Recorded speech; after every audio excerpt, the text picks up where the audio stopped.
আমরা এই মানববন্ধন থেকে সরকারকে জানাইতে চাই, নির্বাচন কমিশনকে জানাইতে চাই, অবিলম্বে বিরুলিয়া ইউনিয়নবাসী এবং বনগ্রাম ইউনিয়নবাসীর প্রাণের দাবি, মনের দাবি, আমাদের এই বিরুলিয়া আমাদের সাভারের সাথে সম্পৃক্ত থাকতে হবে।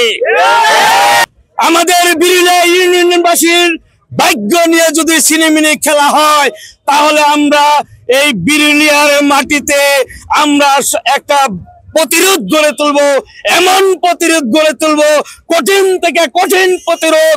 প্রয়োজন হলে ঢাকার ইচা রোড এবং Ashulia EPZ road, Mirpur Beribadh road আমরা বন্ধ করে দিব।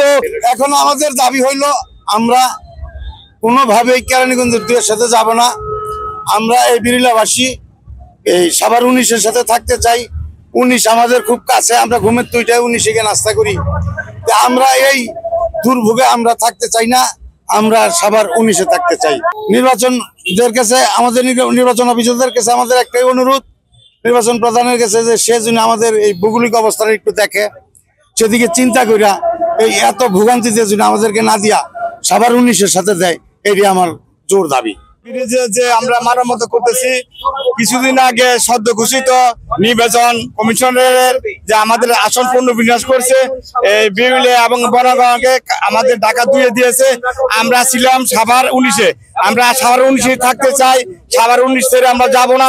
সাভার 19 আমাদের কাছে, কেরানীগঞ্জ অনেক দূরে। আমাদের সাভারের এই গ্রাম এবং এই বিরুলিয়া ইউনিয়ন আমাদের অন্ততভাবে জড়িত, আমরা ওখানে যেতে চাচ্ছি না।